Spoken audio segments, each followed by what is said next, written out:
when the time comes for you to experience eternity in higher forms, you can't stop it, because it is not up to us. It is vain to think that we choose, that our own energy, our own intellect will create the possibility of us experiencing the higher order of existence. Liberation is to know that you are that. Not knowing in the sense of mind, as we know mind to be, but in the sense that you have merged so irrevocably and completely with all there is that there is nothing else, not even that. Because the perception of that can only exist as long as you're still in the relative world. The force that drives the green fuse, as Dylan Thomas said, cannot be understood. So equanimity and self-discovery is to accept your daily meditation, to meditate, to observe yourself meditating, and to not be concerned with the results. Results will bind you. The want of gain and the fear of loss come about through attachment to the body. You feel that you are the body, and your welfare is dependent upon the body. But I can tell you that if you are the body, you're in terrible trouble, because your body is extremely mortal and will not last. One small microbe will destroy it one day, if not an accident of some type. You have but a short time to live in this world. And as you age, you will experience the pains of aging. And if your hopes and joys rest upon the body and its abilities, then you will suffer greatly. The world is futile when viewed through the persona of the body. The body, of course, is not simply the physical body, but it's the body of knowledge of this world. All of the great accomplishments that have ever been will be washed away by eternity. All of the emotions, the caring, the fear, the hate, will be washed away by the river of eternity. Nothing you can do can prevent your death. Nothing you can do can prevent your rebirth.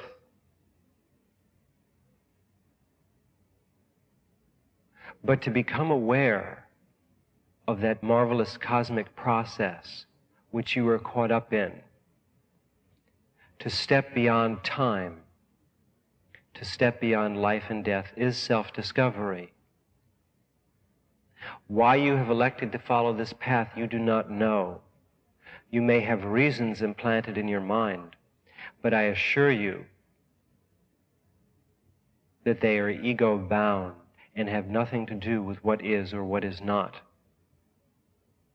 You have elected to follow the path because eternity has elected you.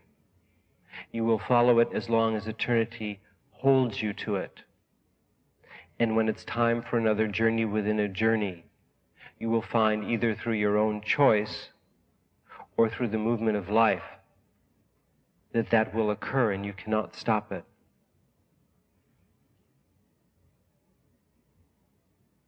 All in this world pass away, none remain. And if you retain that knowledge, you will be able to become immortal. Immortality is to be that.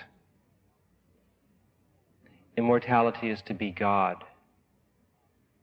If we use the word God as representative of that which is timeless immortal and infinite, that which produces order, which holds the nucleus of an atom together, which gives us life and death and rebirth, and yet is, while inextricably bound up in the process of existence, very far removed from it, and does not suffer its growing pains. That then is God, neither masculine nor feminine, not a person, beyond any comprehension. So we refer to God as that. In Sanskrit they say tat tvamasi, thou art that, you are God.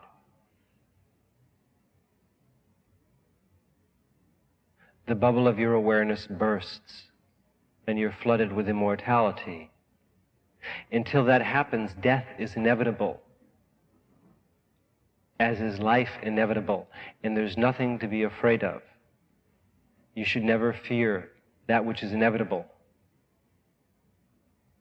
because it is good. We fear it if we think of ourselves as the body. The body fears its extinction as you fear to go to the dentist.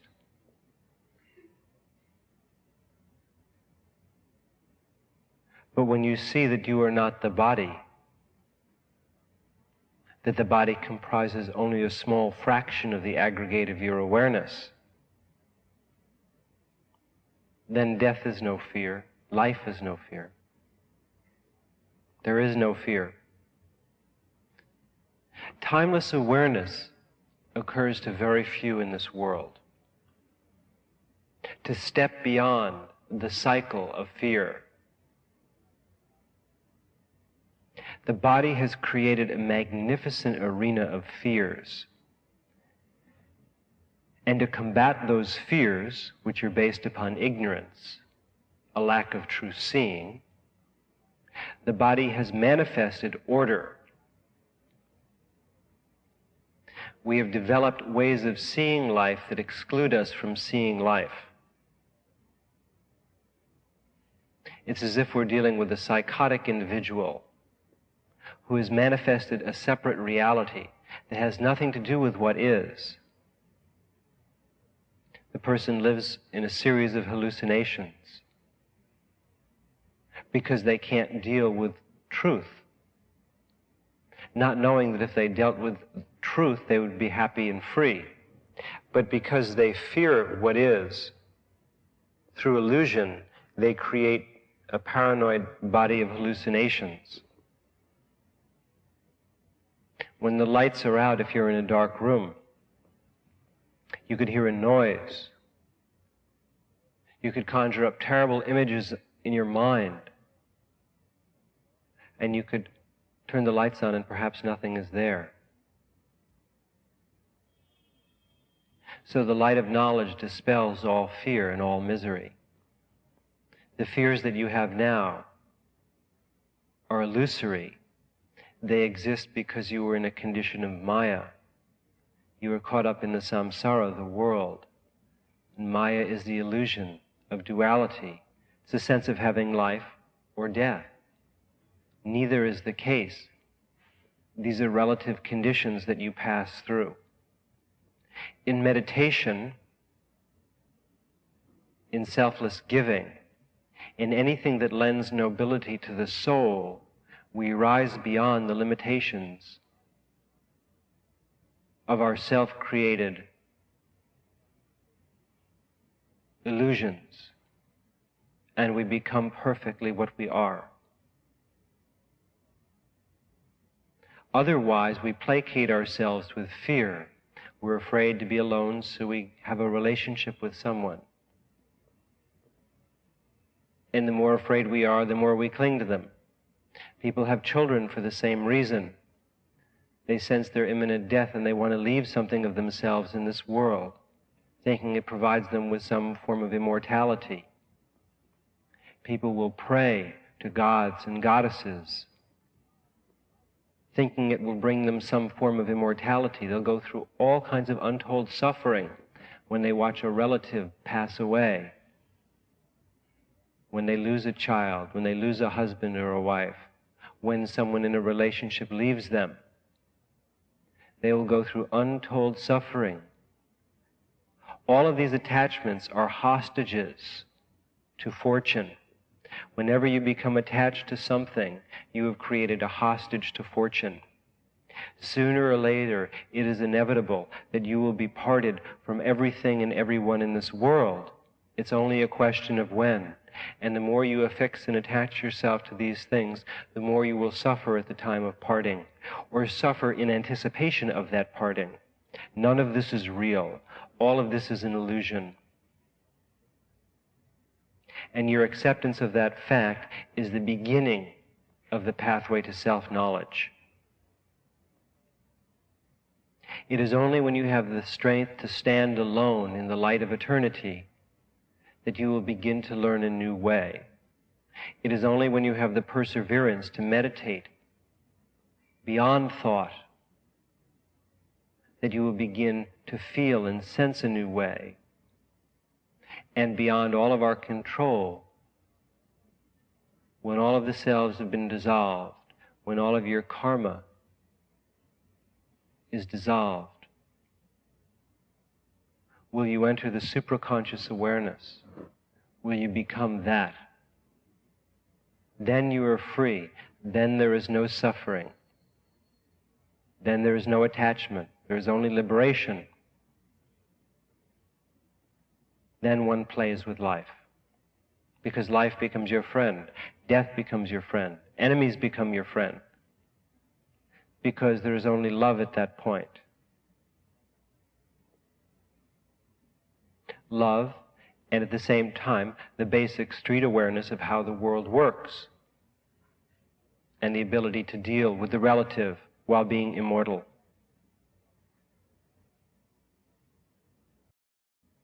The condition of humankind is not good, in the sense that the illusory prisons we create for ourselves through our desires and our frustrations are unhappy. Life is so beautiful, but we fail to see it because we're so busy looking at our illusions.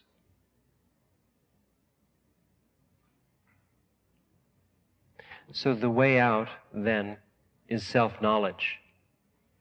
Self-knowledge can only come through practice and discrimination.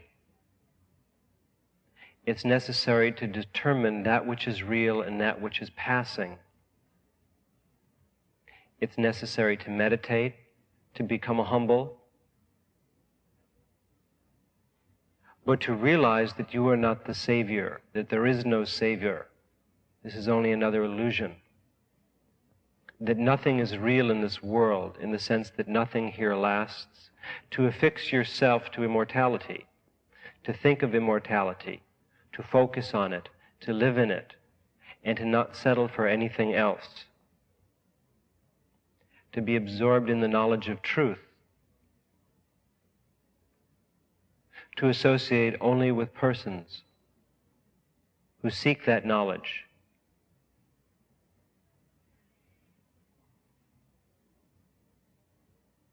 And to befriend all those who cross your path, because you will see that all seek that knowledge, whether they are conscious of that fact or not.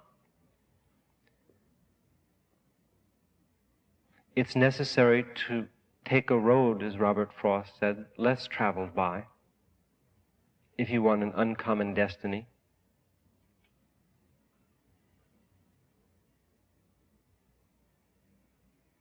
And to do that, you have to push aside your illusions. You have to push aside one by one your fears, which are all false. And you have to accept perfection. You have to accept immortal awareness, that you are that. There is no time, there is no space, there is no condition. There is only awareness. Awareness of these ideas.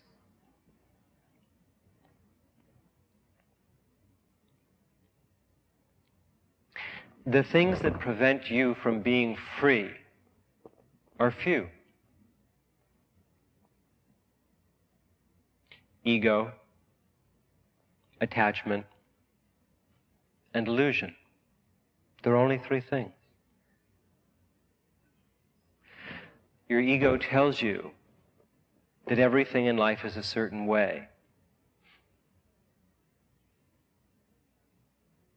Your attachment tells you that you must have, that you need certain things, feelings, people, experiences, ideations.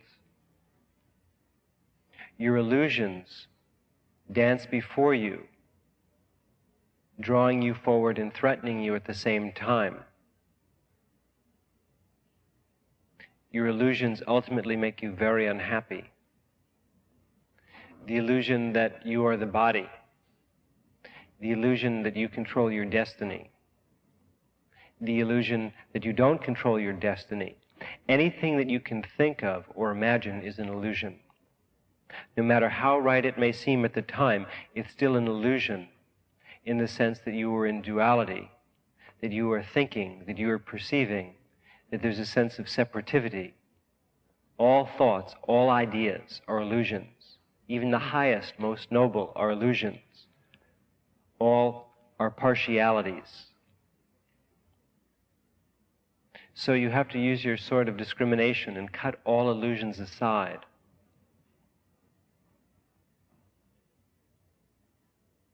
And it's done in a succession. We begin by eliminating our illusions, which are dark and unhappy, that we're not capable, that we're not lovable, that we're not worthwhile. These are very unhappy illusions. That we're not eternal, that we are subject to death and rebirth. These are unhappy illusions. Then after we eliminate all the unhappy illusions through meditative practice, selfless giving, kindness to others, and humility, we have to work away at our happy illusions that seem to be happy but still bind us. Our sense of being worthwhile, our sense of being good, our sense of being anything or being itself, all must go, final clearance sale. The sense that one has the knowledge of these perceptions is egotism. The sense that you are in any way superior because you can move to a higher level of attention. The sense that you can even do that it is even worthwhile. These are the higher truths that are illusions and must go. Until there is nothing, not even the concept of nothing. And without a sense that this has even a purpose or a direction. When all has gone away, all remains. The circle is broken yet perfect. And there is no circle. At that point, you move into the supraconscious, which you've never left, since there was never anything else. Upon waking from the dream of life and death and rebirth, there is no memory of that dream in the supraconscious. Success and failure are terrible traps, and each is potent. When we have failure, we look within because we feel a need for something greater. But yet, in failure, we become so frustrated that we feel that we're not worthwhile. We don't feel that we're worthy of immortality, of perfect consciousness. So we develop a very poor self-image, and we stop short of success because we feel we can't. We're failures. We always fail. A person enters into the inner life with this attitude, and after they've meditated for some time, they begin to see that this isn't true. A new power and force is lent to their life. They become more successful in their meditation, in their own state of happiness, in their career. And then they become complacent and attached to these things. And they no longer strive to go within because the pain has been removed. But there's a deeper pain, and that's the pain of an unfulfilled spirit. And while the comforts of modern civilization and technological success or economic success or friendship or having others love you may seem at the moment to be quite fulfilling, I can assure you that all of these things are transitory and will fall away. And the more you affix yourself to them, the greater your unhappiness will be at the time of separation. Running away from success doesn't help either.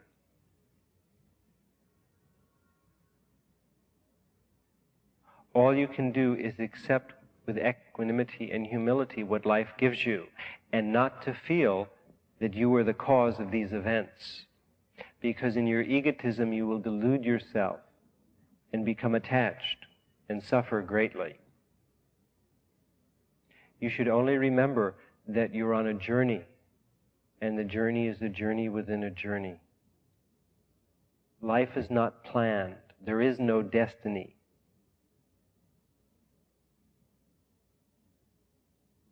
Destiny is just another illusion. And accept whatever comes in the dream of life.